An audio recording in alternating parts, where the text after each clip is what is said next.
I initially got charged with trafficking a large commercial quantity of MDMA and cocaine. There's 3 charges in Victoria that carry a maximum term of imprisonment of life: terrorism, murder, and large commercial drug trafficking. When I got arrested, I got told that I was getting charged with that. I had absolutely no visceral response when they said that to me. I just had no reaction because I'd become so numb and just completely disconnected with my humanity.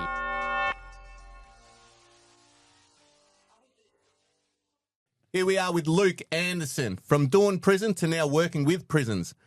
Founder of Fair Threads. Who is Luke Anderson? Who is Luke Anderson?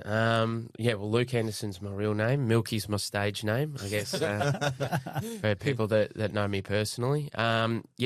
As you said, I did a 4.5-year sentence, so 3 of which I spent in, and then a 1.5 years on parole. I was born and bred in Geelong, first generation born in Australia. I had a pretty, I guess, rough upbringing, rough start to life. Grew up in the Housing Commission, all that kind of stuff, which eventually led me to getting involved in a bit of organised crime. And then ultimately, I ended up going down for commercial drug trafficking. But then today, I use that time to turn my life around, and I've now got the business that you've just mentioned, Fair Threads, which is initially it's an online store where the friends and family of inmates are able to go onto the website, click what prison their loved ones are at, then it comes up with a list of all the approved items that you can drop in here in Victoria. It's different rules in different states, but currently in Victoria, you're able to drop in like white shirts, socks, jocks, shorts, stuff like that. So we've made a really easy system for people to be able to buy that stuff, and then we're going to be creating jobs for blokes coming out when they're coming back into the community. Yeah, that's an amazing story. I've only been informed, by the boys, from growing up in the area, going into prisons, and now doing what you're doing with Fair Threads. How did that all start? Like, how did you grow up in Geelong?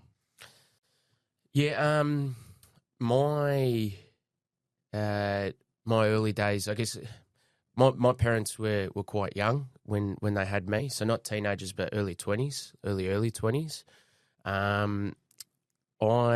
They were seeing each other for a very short amount of time before my mum ended up falling pregnant with me, and both my parents were they had their own baggage, their own stuff that a lot of people of that generation, weren't equipped with the tools and the services and stuff that we've got today.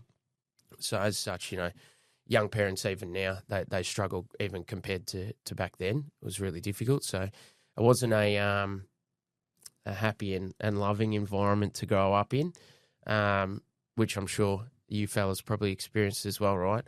But my parents were on again, off again. Managed to conceive my sister 4 years later as well.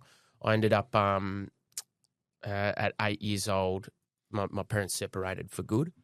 So my dad was out in Corio, which is the 3214 postcode for people that don't know. In the northern suburbs of Geelong, it's the most disadvantaged postcode in all of Victoria and one of the most disadvantaged in Australia.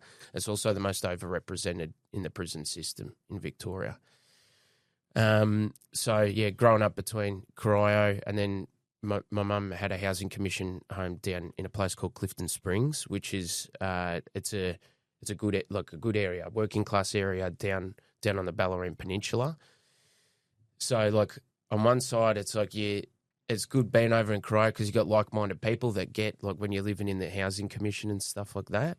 But then on the other side, when you're going, I went to school at Drysdale Primary, so in a good area. I was one of the only sort of scumbag kids that we get around at primary school. Yeah, but it taught me to be resourceful, right? I started doing shoplifting and stuff when I was about 8 years old. I got caught for the first time when I was about 10. That sort of upbringing that I had, that I didn't have many resources, ultimately did end up leading to me getting involved in more serious crime.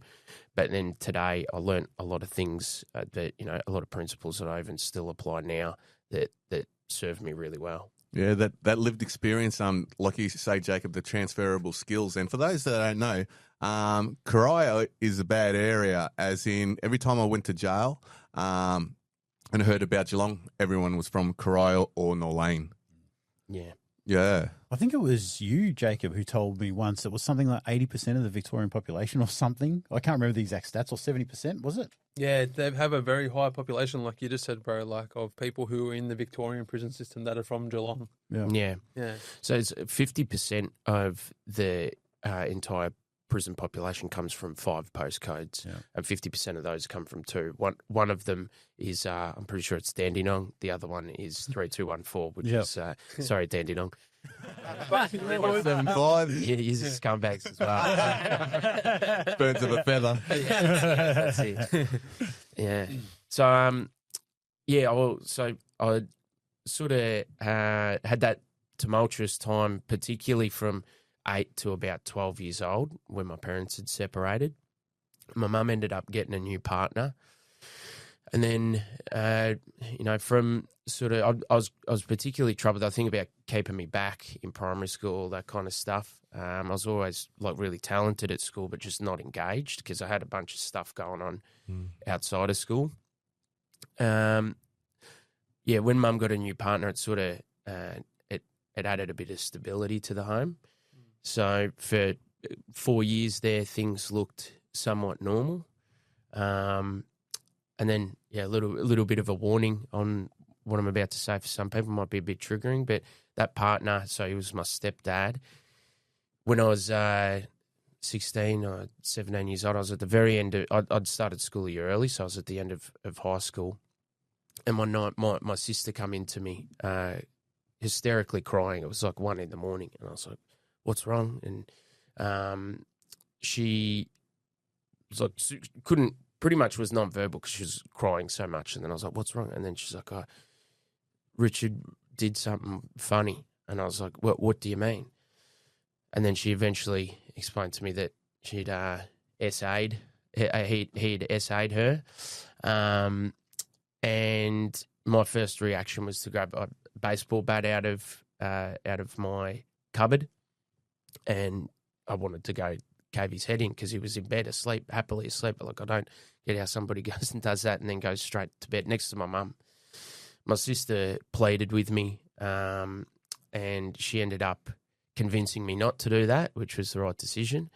But we ended up leaving and walking through the streets at 1 o'clock in the morning and went to a nearby friend's house, knocking on the door, obviously stressing. And I also left that bloke in bed with my mum, not knowing what's going to happen.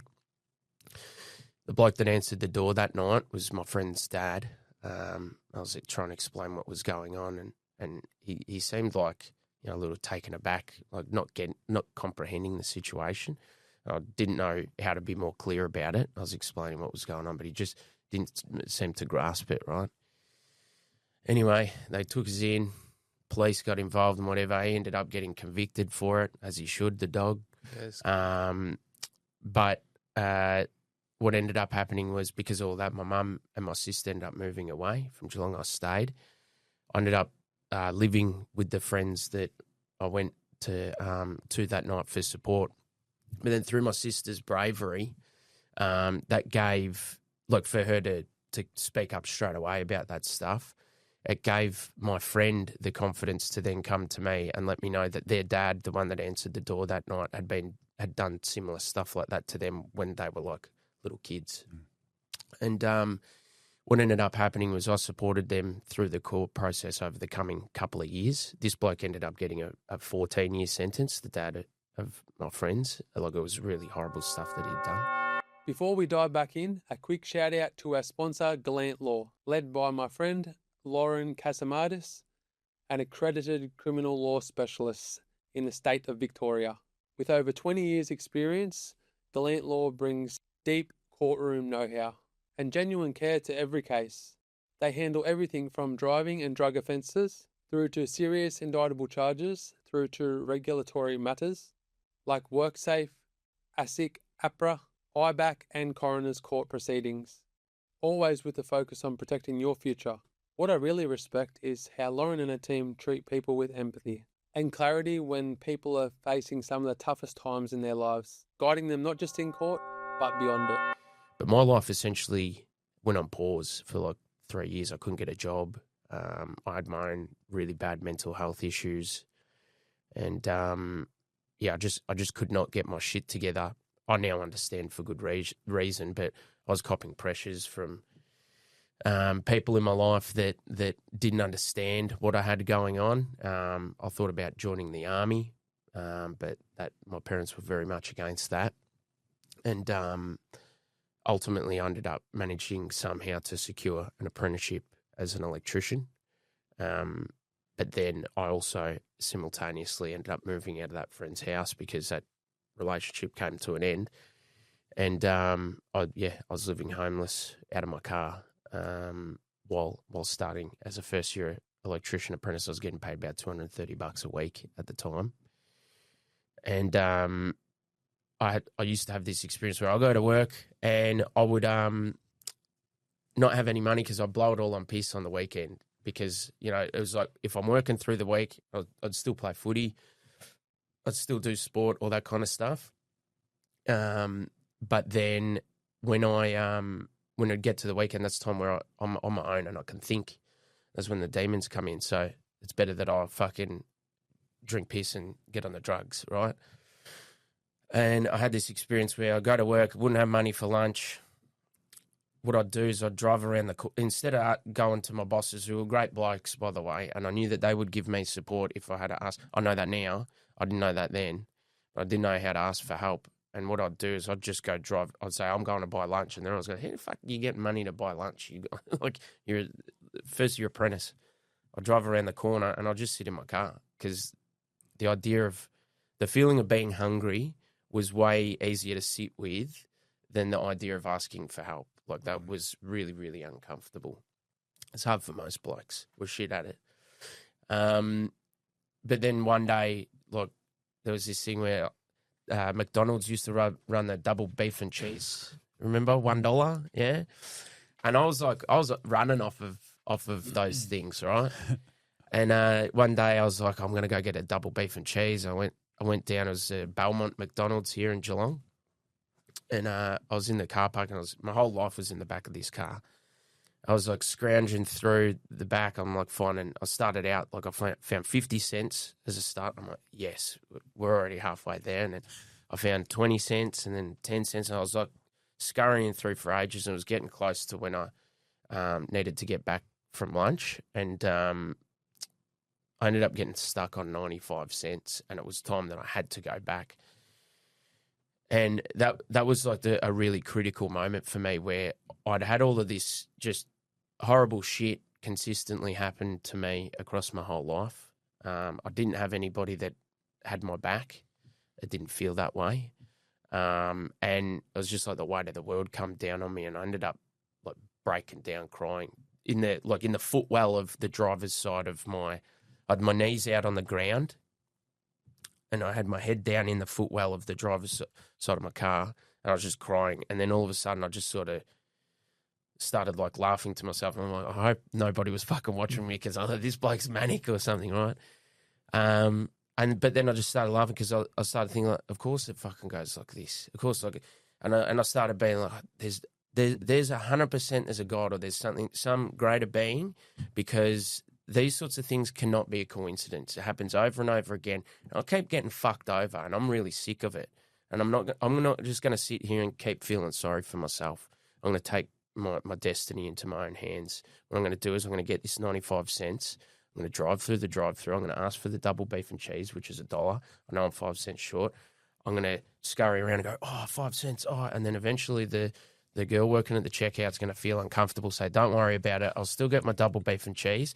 That's going to be my line in the sand moment where I'm going to go, right, this is it. I'm going to take whatever opportunity I can get to get myself out of this situation and actually start to turn my life around. I did that. I went through the drive-thru. It went exactly as intended. I got my burger. And then it changed my mind. It sounded really like a really good moment, but unfortunately for me, because I was going out and I didn't have the best circles, the opportunity that presented itself to me was trafficking party drugs. And yeah, that sort of set off a whole series of events that ultimately led to me getting locked up. Yeah, because I do see, like, from the low demographic areas, like from where you come from to where I come from, for where a lot of people come from, is that from those areas, there is a lack of opportunities, and people do see that way of trafficking as a way out to get them out of the shitty situation, whether it be financial, whether it be social, because it does provide a catalyst for your interaction. So it does fill the void of the isolations, whether it be toxic or what. You can get trapped in it, that void for so long. And then a lot of people, you see, they don't come back from that, whereas you have, and I'm sure when I say you still spend a lot of time in that. Yeah. It was, that was the thing that, like, you've hit the nail on the head. That was the thing that was most attractive to me about, like, I didn't consciously realise that at the time. But for me, initially, it was like, I was selling ecstasy pills, and it made me, like, I remember the first time that I made more money from selling ecstasy than I did from working. Mm. And I was like, holy shit, this is I've got double the amount of money that I got now. So it's like still not a lot of money. I now had $500, instead of 230 or whatever it was. But then on top of that, people all of a sudden, I was not a popular person at school. I was not a loser. I just sort of, there's people that probably don't even remember me from school, right? But all of a sudden I get noticed. All of a sudden people want to shake my hand. All of a sudden girls that never would have spoken to me before, like, oh, he's a bad boy, and then they want to talk to you. And it was doing all these things to me in my head where I'm like, I'm actually liked, and that was what was addictive for me. It started out as like trying to meet my fundamental needs, but then, one of your fundamental needs is connectedness and actually feeling like you belong to something, and it did that for me too. How old were you at this time, bro? So I was 19 or 20, 19, 20. when things properly kicked off. Yeah. So you're hustling from a pretty young age, bro. You must have, because I know a little bit about your story and things that you've been through. Like, you got done drug trafficking with a bikie down here. How did that relationship start? So as I said, I was because of my experiences earlier on in my life. I was really good at what I did. I was good at networking. I made sure that, like, there's something that I used to cop shit for when I was in prison. People are like, oh, everyone starts, how much do you get bags for? How much is a kilo? Blah, blah, blah. And I would always be like, well, I was very much steered clear of ice and heroin. I wasn't about selling that stuff. I was just into selling the party drugs. So I was very, very methodical and had a lot of really clear boundaries with that stuff. So what I ended up doing was because my mental health actually felt like it was doing better when I initially started making just a little bit more money. I started doing better at my legit job as well. Started doing better at trade school and everything like that. I ended up getting poached, and I ended up getting it onto the union sites. Okay. So my pay went, like, overnight from making like $350 a week to $1,100. Or $1,050 or something, right? Were you selling the boss bags? Yeah, should have been. No, I shouldn't have been. But so things started in a legit way. Things started going well, and that was the point where I should have stopped. Did you have that conversation with yourself? Okay, now I'm finally making good money. I'm in a good position. Should I stop now? No. No. We already knew the answer. Not even having that conversation with yourself. Yeah. It was it was on my radar to stop at a certain point always, and that was in my brief of evidence as well. Like, I'll get to that But it was always something that I would say, like, I'm just doing this for a bit to get myself right, and then I'll get out of it. Is that a lie we all tell ourselves when Famous last words. when we're in it? Well, was I told myself that? Yeah. Did you? Yeah. I had a goal. You watch the movies and I was like, everyone always ends up getting caught. Mm. You know, so I was like, Yeah. if you do it to a point, then that's it. You won. Because it very becomes after a while. I'm just speaking about myself, but after even a short amount of period, then it becomes the lifestyle. Yeah. You know, Well, the lifestyle's super addictive, especially like you said, the girls and the parties like that. That's all super addictive, 100%. and it is true. People can say that that doesn't happen in the life, but it absolutely does. Yeah. I remember when I was a bikie, like one of the best things about it was all the women, the clubhouse, the drugs. Your inbox was always full, Yeah. and you didn't even have to try. Yeah, 100%, bro. Yeah. How good was the clubhouse back in the day, you know? Yeah, the clubhouse was always going off. I nearly lived there at one point. Yeah. So You know, just partying 24/7.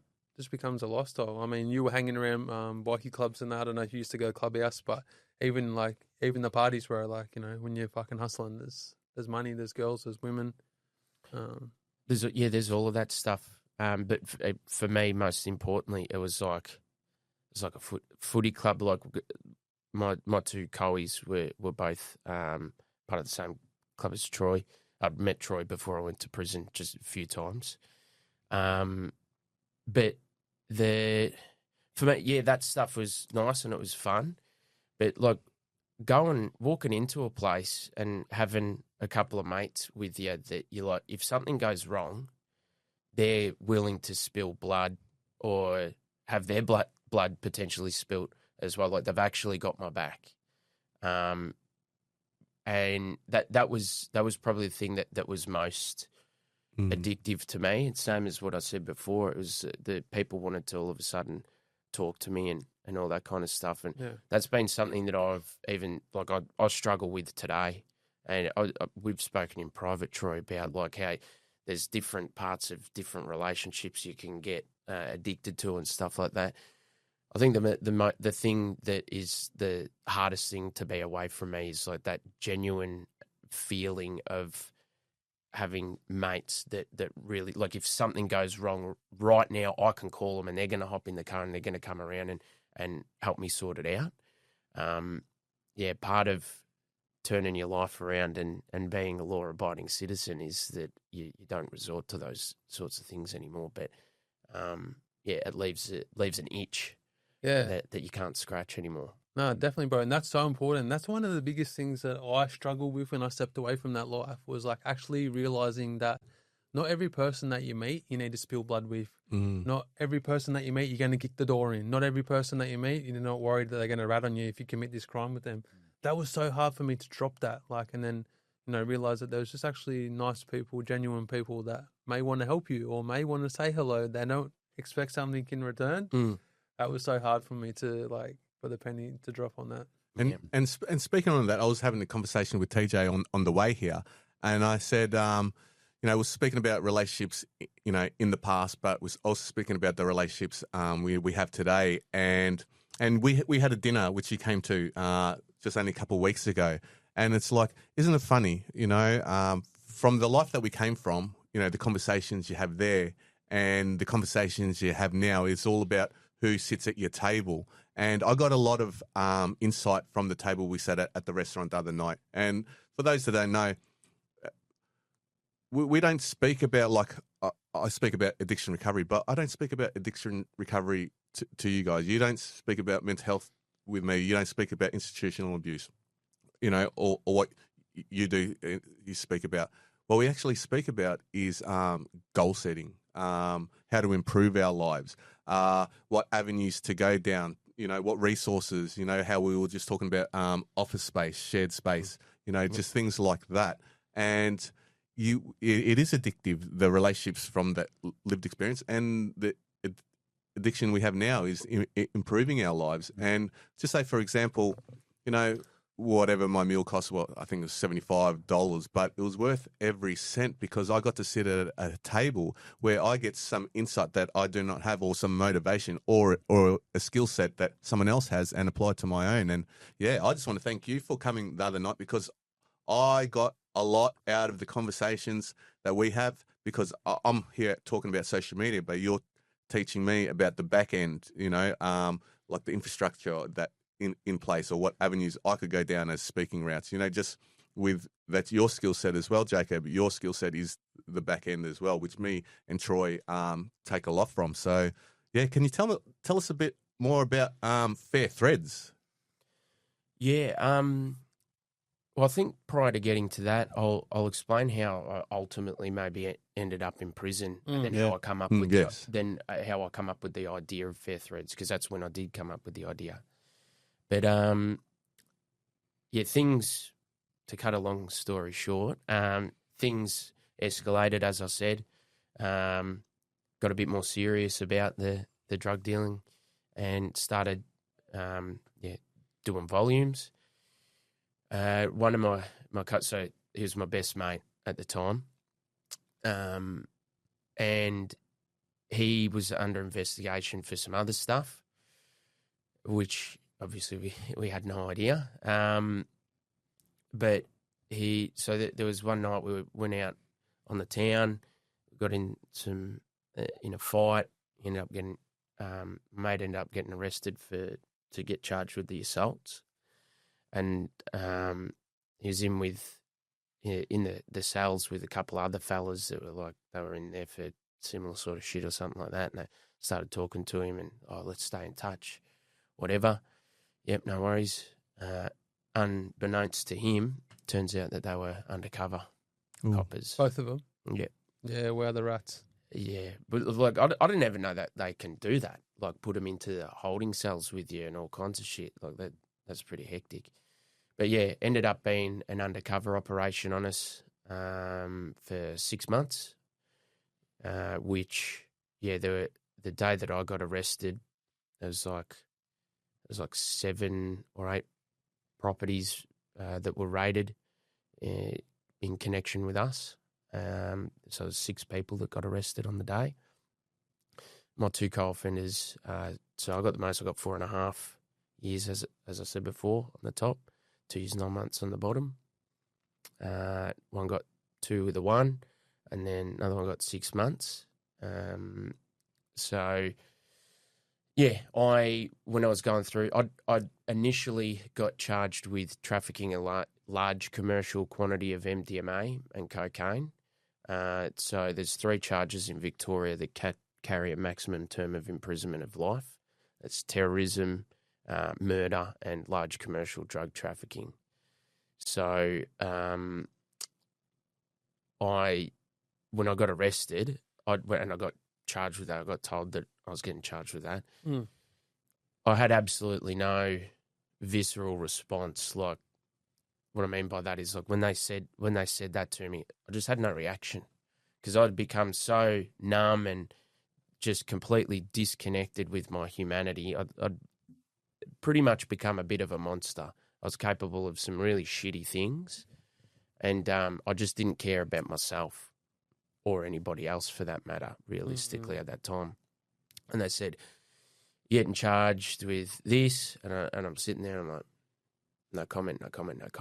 Then they're like, "Oh, to be fair to you, we're just going to let you know that these 2 people were undercover officers." And I went, well, fuck me, because I thought I was getting out bail, right? I'm like, okay. So I realised, like, years got me fucked because I couldn't figure it out.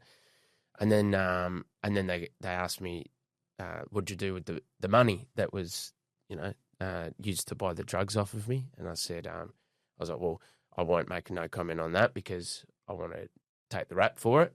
I said, I pissed it all up against the wall. And then they kept going, asking me more questions. I go, no comment. Went into the holding cells, back into the holding cells, and they ended up, like, I had to stay in the holding cells I was in there for a month. Where? So Geelong and then Ballarat. So they can only keep you in the holding cells for up to 2 weeks. And then they're meant to send you to the Melbourne Assessment Prison. Sorry, bro, just before you keep going, can you tell me what the watch house looks like in Geelong and Ballarat? Because I haven't done time down here, and I know they're putrid. Every single watch house I've ever been to is putrid, bro. What was it like? Dungeon, downstairs? Yeah, so the one in Geelong is it's all concrete. Yeah. It's all like this, like enamel paint. Yeah. Right? It's like a real light blue colour at the time. Maybe they've spruced it up, done a bit of artwork in there since. I don't know. And then like cream or beige on the walls, but it's artificial light only. There's a run out at the back, so you've essentially got like one sort of main room. So you got one entrance, but then you'll have all the holding cells along it. Probably got it's like 4 on each side, and you'll have up to 4 blokes in each holding cell. And so for me, sitting there thinking I'm like a little gangster and whatever, and then I'm sleeping next to like one bloke that's been picked up he's homeless and fucking half losing his marbles. Another bloke that I reckon he was in there for bashing his missus or something like that. And then, some other dude that was just coming off drugs. One of them absolutely stunk. And like, these aren't people that you can even threaten, and be like, oh, yeah, fucking cut that out or I'll punch your head in, because like they're just not in their right mind, So yeah, that was probably the hardest part of the entire prison experience. Yeah, when I tell people a month, they're like, what? And like, and I didn't realise, because what had happened at the time was there was this Adrian Bailey fella. His fella, I don't know what I can and can't say on this podcast, but he did a really horrible thing. He murdered a woman, and he did some stuff to her before he murdered her. And he was on parole when he did that. So overnight, pretty much, they just went, nobody's getting parole, until we're going to change the way that parole is. He was the reason that they had a knee-jerk reaction and made it a lot harder for people to get parole. Yeah. And then at the same time, there was the Burke Street massacre. So there was that Jimmy Gargasoulis. He drove down Burke Street in a car and killed a bunch of people. So he was on bail when he did that. He was in a drug-induced psychosis, and then so nobody was getting bail, nobody was getting parole, and the prison system was overcrowded. So I had to wait a month to be able to get a bed at the MAP. Yeah, and that's an experience in itself. Spending time in the cell, like it's like everyone looks forward, getting to the MAP. And once you're there for a while in the air conditioning in the cells, you get that taste in your throat that everyone talks about. And just the mental state of everyone. Everyone's on edge. Yeah. It depends on what time, but like especially when it gets overcrowded, there's a lot of friction in there. There's a lot of whether it be standovers for whatever, the conversations are just straight toxic, and mentally, especially if you haven't got no one coming in for a box visit or giving you clothes, it can be very hard in there. Like I said, it was easily the hardest part of the whole prison journey. Were you completely separated from the other boys? No. So from my coes? Yep. So one of them was already in prison for some other stuff. The assaults? I think it was. And then ended up being charged with some other stuff as well. So I still remember that day where you all got done. I was on the way to work. I was going up the Melbourne Highway, and there was this helicopter just above my car the whole time. And I thought it was for you. I called the sergeant, and I'm like, this helicopter it's been here. Like, I reckon it's following me. And he's like, you fucking paranoid. It wasn't long afterwards. He's like, I just had a helicopter nearly land in my backyard. And I'm like, well, that's odd. Do you think they're following me? So it was just like, stay off the phone. Well, he ended up getting done for something, but we ended up having a meeting about it, and nearly all of us got a helicopter like following us for the day, sort of thing, that just kept going from one to the other. And that was my first experience with that. And I was like, that's not a nice feeling to have that hanging over me the whole time. I was in the club. I was like, when are they coming through my front door? I'm like, yeah. And when they do actually come through your front door, they don't knock. They did. They knocked for me. this time. Yeah, it was because they were tapping me. I think they knew that. Look, so I had a chick that I was seeing. They knew that she was going to be home, and then they were actually quite courteous with her and stuff. And I was being the biggest smart ass because it was my first time going to prison. Wasn't my first conviction, and I'd been raided 5 or 6 months earlier, which I'd got a conviction from that as well. That was the kick the door down. Yeah. I was like, oh, fuck, can I finish my cereal? Yeah. Can I put shots on, please? And it's funny when you're getting raided too. They do knock. They got their signature knock, and all of a sudden when you're in the house, it's like you get jittery and stuff. Like 10 million things going on at once. What do you do? Yeah. Yeah,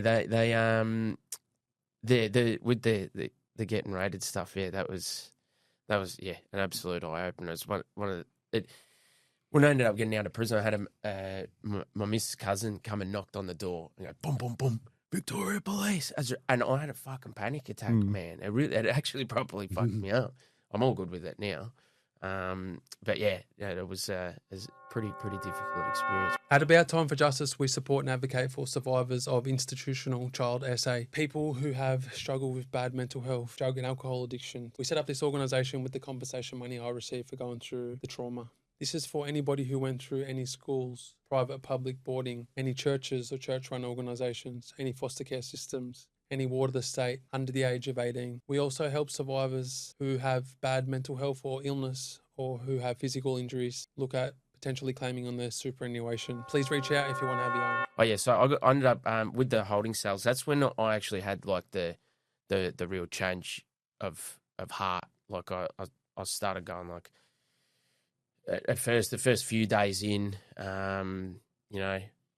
things were pretty rough. We talked a little bit before about a few days in what ended up happening to pass the time.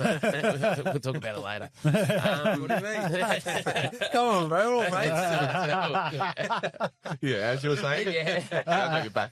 Yeah. I started reading a book, and I'm getting to this point. Read a book. Yeah. Okay. Yeah. The passing time. Yeah. And then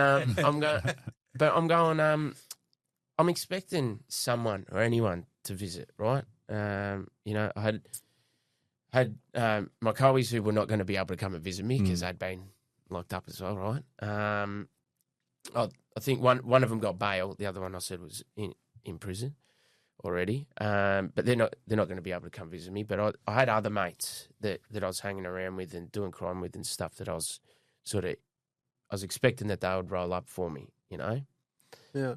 Surprise, surprise, they fucking didn't. No one. Scratching my head.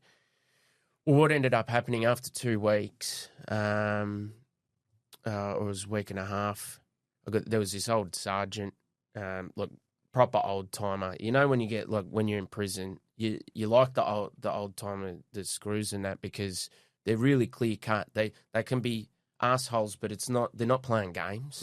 You know where you stand. They make it easy to deal with them, all that kind of stuff. And he was a proper old school copper, so he's no nonsense and whatever.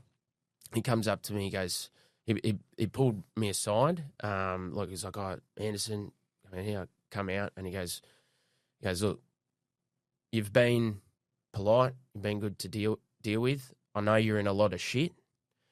He goes, "I'm going to do something for you, to tell anybody. I'm going to give you 5 minutes in the run out on your own. You've got some letters of support from some people, and I'm going to let you read them, and then you got to give them straight back, and then you're back in, and you don't tell anybody because we're not meant to do this."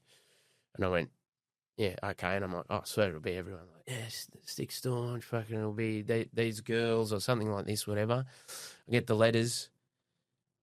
Now, I hadn't spoken to my family 5-6 years in any meaningful way before I got locked up. I'd completely lost contact with my family pretty much. Ended up being my mum, my dad, my nana, my sister. Oh, shit. There's a girl that I was seeing 6 months prior to going in, that she was studying biomed, so she's going to become a doctor. I told her I was just an electrician on the union side, doing well, all this. She ended up finding out doing that I was doing what I was doing. And she ended up breaking it off with me because she's from a good family, all this. One was from her saying, like, I'm worried about you. I want to support you and all this kind of stuff. And that really, like, that was like a hot knife through butter. And I started going like, fuck, there is actually people that do give a fuck about me. And then I started thinking like, what is wrong with me to not care about getting charged with large commercial drug trafficking? You know, I started going like, why do I not give a fuck? Why am I not going, holy shit, this is a big part of my life that's probably going to be gone now? And I started thinking like, all right, I'm in the situation I'm in. I'll cop it on the chin, but then I'm gonna turn this into a good story. I'm gonna embrace this situation, and I'm gonna make it the best thing that ever happened to me. That's what I'm gonna fucking do. And yeah, that ultimately led to me. Like, I didn't know what that meant. I'd never had healthy goals in my life. I just had the goal of selling as much drugs as I possibly could previously. And I just didn't. Yeah, I said I wanted to get out at some point, but I didn't have a plan for it. So, like you said, realistically, that probably just was never going to happen. And yeah, I ended up getting involved in counselling, drug and alcohol programs, a whole bunch of different stuff that ultimately, led to me being equipped with the tools to be able to actually have conversations like what we're having at the moment. And did that happen straight away, or did you still try and play the gangster for a little while? I think everybody does at the start. You know, you start networking and you talk about, you know, oh fuck, maybe I can shave $1 per pill off if I'm getting a few thousand from whoever you've met when you're in there. Because I didn't know how long I was going to be in for. So fortunately for me, there wasn't enough evidence. So I ended up going down for 3,500 pills, which the weight of that, which was what I directly had trafficked to undercovers. The weight of that was, so you got ranges. 100 to 150 grams is trafficking, 150 to a kilo is commercial, and anything over a kilo is large commercial. But my lawyers were going, they had on 987 grams, so I was a beast either way from like, but that was what the weight of the stuff I'd trafficked to the direct to the undercovers, but my lawyers were going like, I don't get why they charge you with large commercial when you've only got this. So there was another one-off transaction for one of my coes. They had it in like messages, like they had him red-handed, but it was like he'd messaged the person that he was selling them to, and then they were confirming with him, and he was like, "Oh, I'll just make sure it's all good." Then got on the phone to me, said, "Hey, you good to pick me up after work?" And I said, "Yeah, all good, mate." Then he hung up, and then messaged, "Yeah, we're all sweet for later on." If I remember correctly, that was on Snapchat, and they took photos of the screenshots, wasn't it? I can't remember, something like that. Yeah. It was on a message, an unsecure messaging platform anyway. That wasn't enough evidence to convict me to say like that. I might have just been unbeknowingly giving him a lift, which was the case, by the way. I was not implicated in that whatsoever. But so that didn't stick, and then so I ended up pleading to commercial. Fortunately, because I would have ended up getting like anywhere from 9 to 12 years on top, considering the circumstances. But yeah, so I ended up getting, because I was a youth, so youth is up to the age of 24 here in Victoria in terms of like sentencing. I was youth during my offending, as they call it. My lawyer was going, because youth offender, you're looking at 12 to 18 months with a long CCO. Like, didn't account for the fact that my co-is were bikies, and then that was going to set a precedent for the sentence that I ultimately got. Yeah. But I was actually panicking when it was like, while I was on remand, it was coming up to sentencing, and my lawyer said to me 12 to 18 months with a long CCO, and I was like, I'd started doing counselling and drug and alcohol stuff and started feeling good and like figuring out things. I started like forgiving my parents, you know, like they got you to do this exercise where you go back through your family tree. It's like, oh, I got problems with my dad. My dad's an asshole. And then the counsellor's like, why is he an asshole? It's like, what do you mean? Well, what's happened in his life? And then I'm like, fuck, I haven't really thought about that. Oh, his dad was an asshole and he did some horrible shit.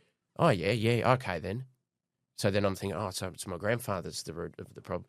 Oh, well, why was he an asshole? Oh, his dad was an alcoholic as well. And, used to belt his miss and whatever. Oh, why is that? Oh, he was a prisoner of war for 5 years in World War II.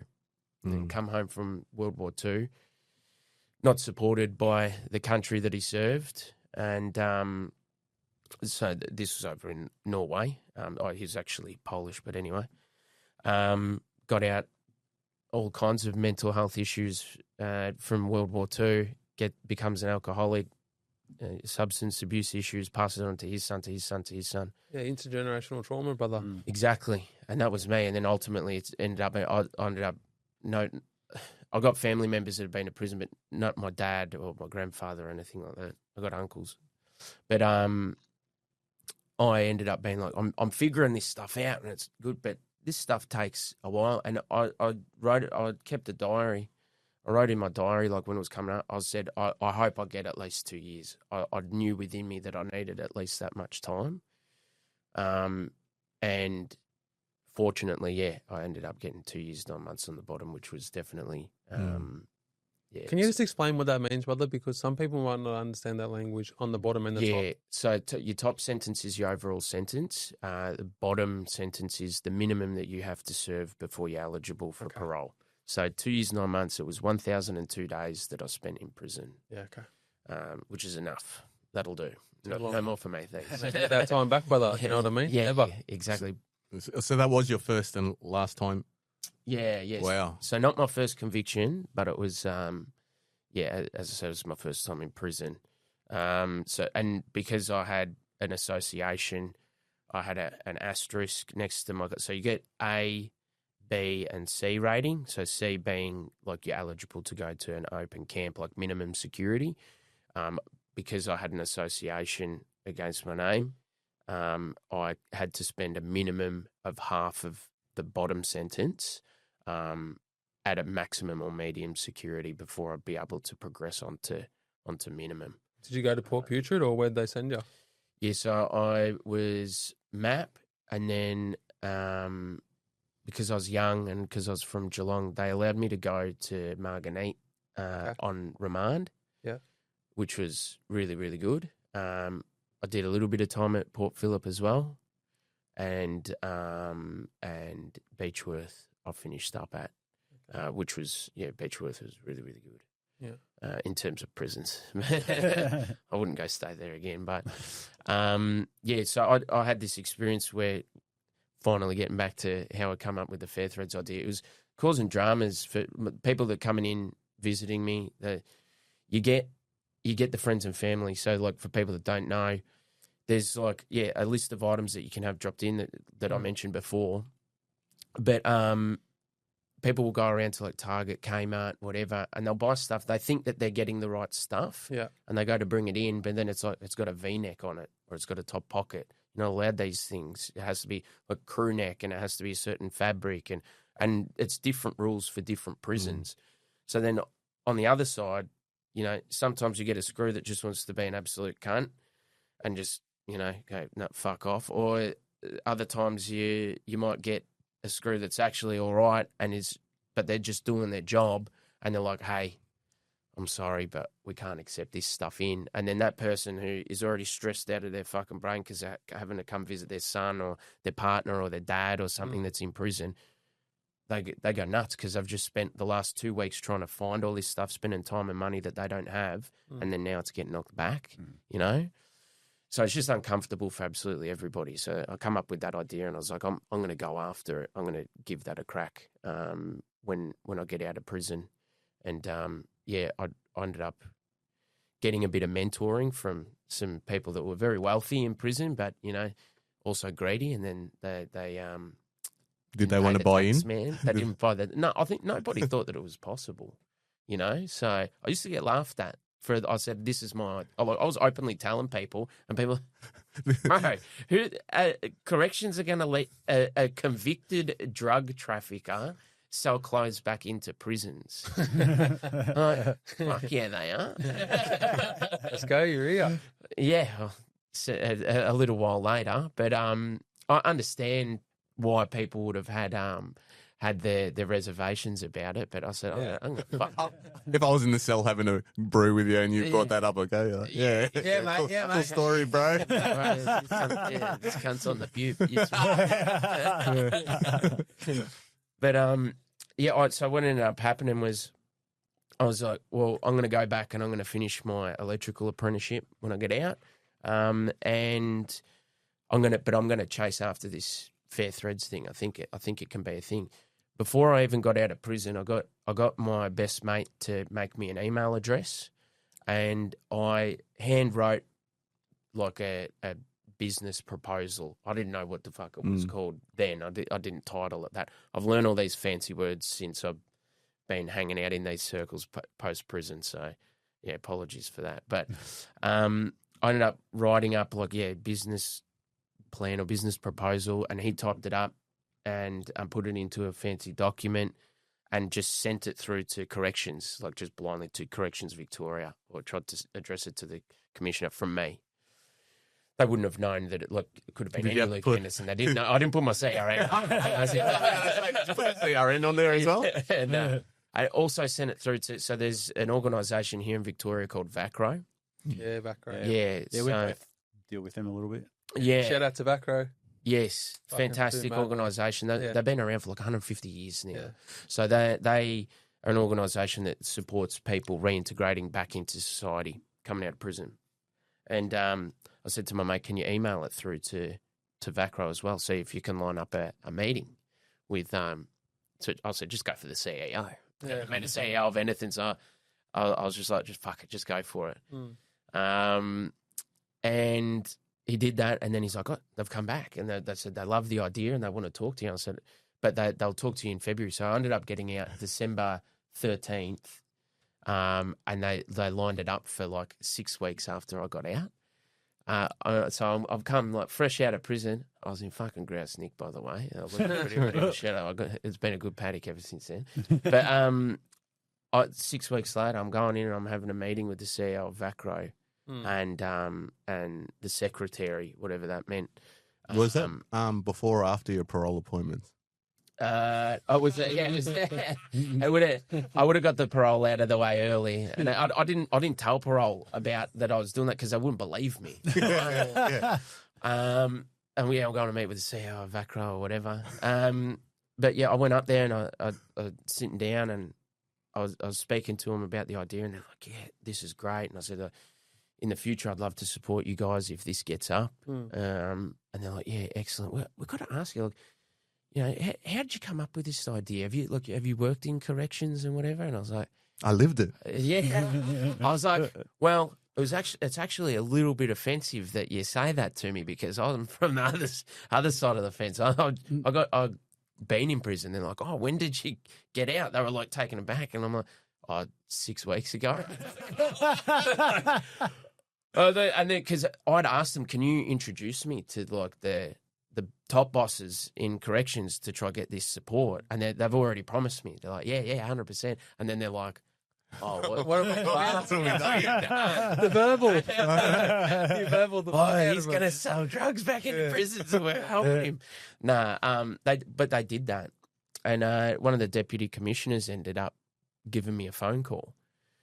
And he was like, look, yeah, it took months for them to corrections to end up getting back to me, but I was only 6 months out of prison, and the deputy commissioner called me and was like, hey, Luke, yep, this seems like a fantastic idea. We love that it's driven by, they used the term lived experience. I had no idea what that meant. I had to look it up after he said that to me.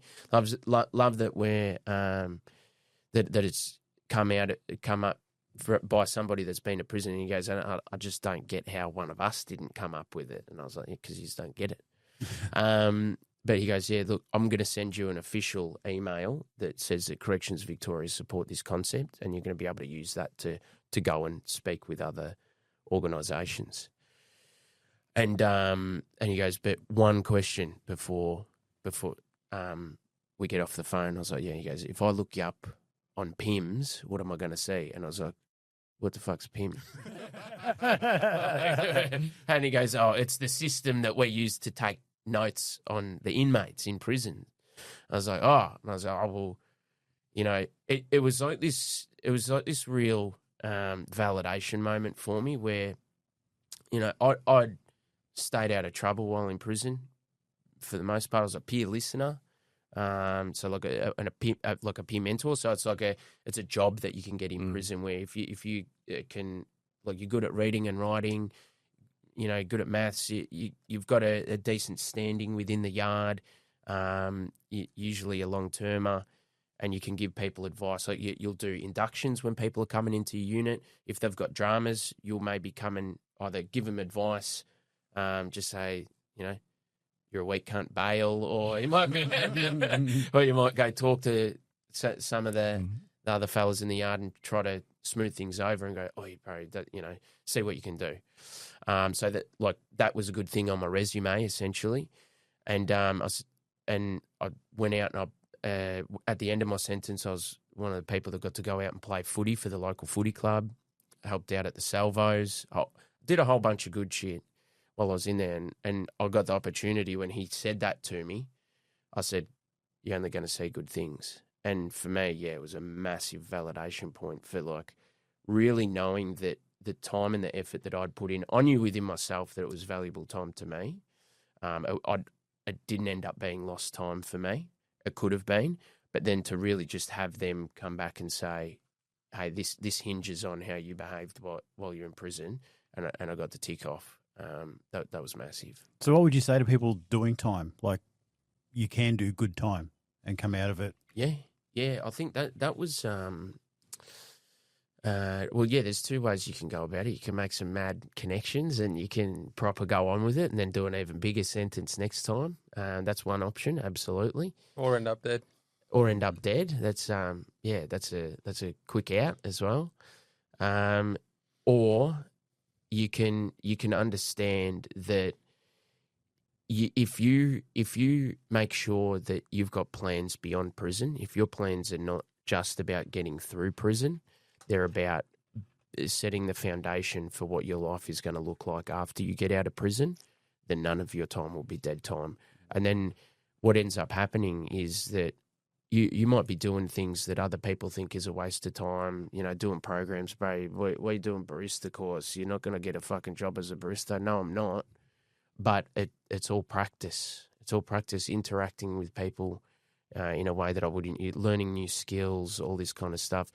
Yeah, all of a sudden, instead of like, you know, working, mowing the yards or whatever, I'm working. I'm doing an uncomfortable thing, but I can start to take pride in that because I know I have full confidence that it's all incrementally taking steps toward where I want to be. Not in a year, not in 2 years, not even in 5 years, but in a decade and for the rest of my fucking life. You can definitely make your sentence work for you, but it is 100% a mindset thing. That's fucking awesome insight because, you know, like, you know, doing time, I just see people get caught up into politics, you know, running the Butte game, try and make some money. But actually, you know, if you're talking, you know, oh, the brothers, where's Luke? Oh, he's gone to the barista course. But actually just engaging in self-development and goals and following through with them. You know, like your story from what happened in the home to the street and get caught up, you know, with associates, you know, moving weight to being in prison and still having goals. Like, that's insane, as in good, because, you know, you are thinking about life after, whereas myself, I didn't think about life after. I thought about just what was going on in between them walls, you know? And, yeah, your story, you know, is amazing. Thank you very much, man. It's the thing that I'm proudest of. Like, people talk about fair threads and stuff, which I'll get to where that's actually at today as well. But the thing that I'm definitely proudest of has been my ability, my staying power. I've maintained a bit of the gangster mindset, I suppose you'd say, but applying it in positive ways, in legitimate business as well. Learnt a thing called stakeholder engagement. That's another one of these fancy terms that I learned about, where it's pretty much making sure that you keep the right people involved in your life, make sure that you keep them updated, make sure that you keep going to lunch with the right kinds of people and stuff like that, which is fantastic. But I have always had this ability, which was going back to very early in my life. It was actually a coping mechanism that I developed, where I didn't have control over a lot of parts of my circumstances, but I would go in my head, I'm one day I'm going to become somebody that you regretted, turning your back on, or that you were mean to, or something like that. But then I ended up flipping that into a positive while I was in prison, to go, I'm going to think I'm heading to this place in 10 years' time. I read a book about what's that actor's name? Doesn't matter what the actor's name was, but he copped a whole bunch of shit because they said, "Oh, who's your hero?" And he said, "My hero's me in 5 years' time." And I was like, he's a wanker, the bloke that said it, but I was like, that's actually really cool. I said, well, I'm going to make my hero me, not in 5 years' time, but in 10 years' time. And that's the person that I'm going to strive to be, and I'm going to map out what that's going to look like. And to actually sit here and have stuck at, the fair thread stuff, but also like the personal development stuff, the way that I have is easily the thing that I'm most proud of. And I always used to cop from my dad. My dad would say, he said it a number of times, learn from me, don't be like me. And that was one of the things that really didn't sit right with me when I was in him. Like, what the fuck should you hear that from your own dad? Your dad's meant to be your hero, right? And now I'm very proud to say that if my son looked up to me and wanted to be like me, I would be very happy, and I'd be very proud of that. And to be able to reach that point, I'm 34 years old now. I'm very young to be able to feel that way about myself. I think that's an incredibly strong position to be in. Well, you've got some incredible things that have just happened to you, being the first of a few things. Like, you should be proud of those. Do you want to go into what those are? Yeah. So the journey is, I got out of prison 7 years ago now on parole. So I completed my sentence 5 years ago. So there's a bit of time that has elapsed. And what just happened last July is that I managed to secure $254,000 in seed funding. $144,000 of that was from the Department of Justice. This is for Fair Threads. And another $110,000 was from an organisation called the AMP Foundation. They call me a tomorrow maker now, which is a real wanky thing to say, but that's what I am. So bow down to me. Oh, hell, tomorrow maker. Creating your future.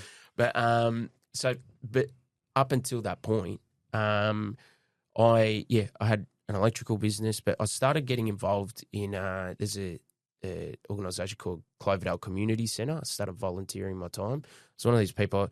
I was like, I'd never mentally felt better when I was getting out of prison, and so I thought I got my shit together. I did not realise that I did not have my shit together, like, because prison's not a real environment. I hadn't actually been tested in the real world, but I wanted to go out and I wanted to start helping other people.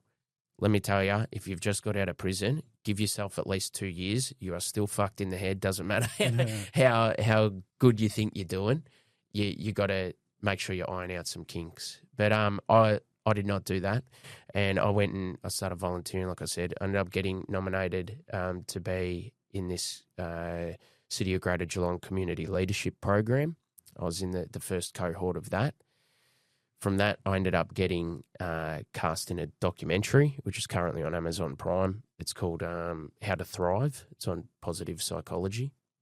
I learned about the film process through that, which is something I was always interested in. But I ended up pretty much, once again, just no fear for this sort of a situation for some reason. I just come up with an idea and I pitched it to corrections. And I said, hey, we've got what's happening at the moment is rough figures, not exact figures, but about 50% of all people in Australia that get out of prison will return to prison within 2 years. In Victoria, we're about 38%, so we're beating all the rest of the states in Australia. So catch up everybody else because it is a competition. But I said, well, we're always talking about the people that keep bouncing in and out. What about the ones that don't go back? Why we're not talking about them, right? We're doing it right now, but at the time, it was not a real big thing. Granted, there's the ones, that you might get your average sort of knock-around bloke that he might go to the pub and have a few too many beers and then he has a stack and hurts somebody. That bloke's never going back to jail. He'll go to jail, but he won't go back again. He's otherwise a law-abiding citizen. But there's still these people in the grey bit in the middle that despite all the risk factors, they're choosing to use all the resources that are available to them to turn their life around. I was considered a high risk of reoffending when I was released. And I fell into that grey area of I could have gone one way or another, but I decided not to. I said, well, why don't we talk to those people? I know those people. Why don't we talk to those people? I'll do a series of questions.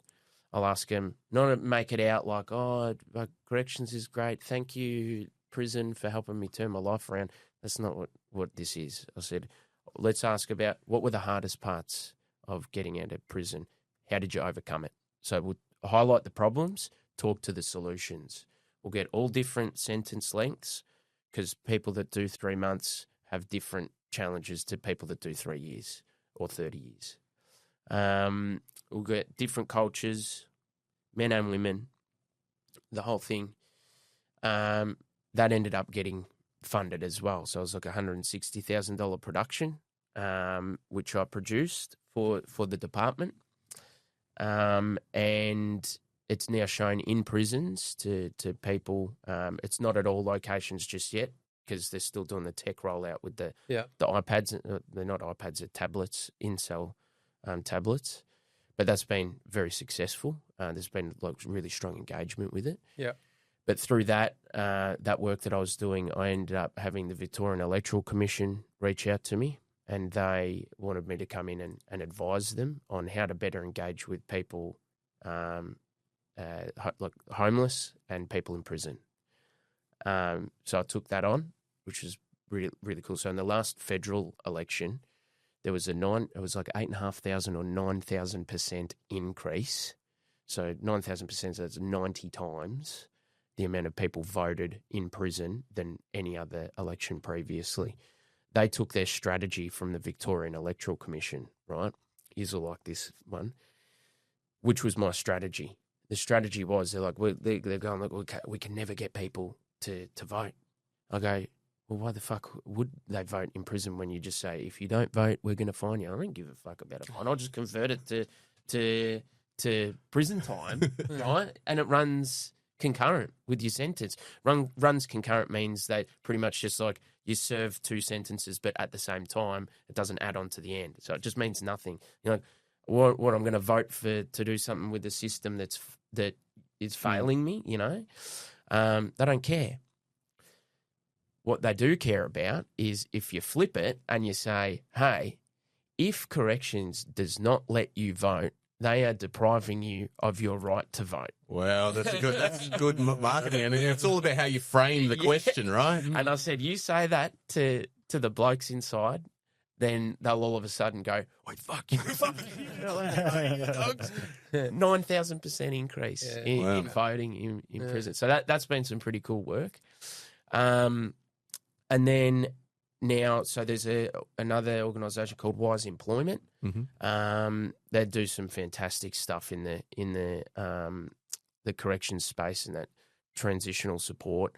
They've signed on my company Fair Collective as their lived experience service delivery partner, which is pretty cool, really exciting. So we find out about the outcome of a grant that a decent sized grant that we went for next week. So hopefully that all kicks into gear.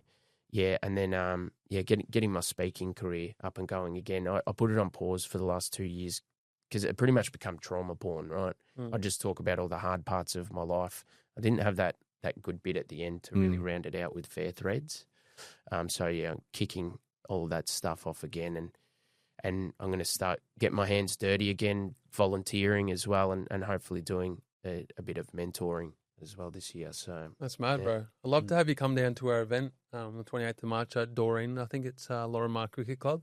There's going to be a lot of jail mob there, like people who have been in jail or loved ones of people who are currently serving time. It'd be good to have you have a stall down there, bro. Like Dennis is speaking there. There's heaps of other lived experience people, Jolie B. It's going to be good. Jarvis is going to be there. Love to have you come down and have a stall there, bro. Yeah, I think that'd be awesome. I think that'd be a good call to action for me as well to say to other people with lived experience that are sitting there, and if they're hearing things about my story and scratching their head going, this bloke's been kissed on the dick, it's been luck and whatever. This has taken me 7 years to get to this point. Yeah. I should say as well, I'm first ever lived experience person to be signed on as a Corrections Victoria stakeholder. So every 3 months, I go in and I listen to the commissioner talk about whatever's going on in corrections. I get to give feedback and stuff like that. Yeah, there's doors that I can open for people that are doing some good work as well. And I've talked to you blokes about that.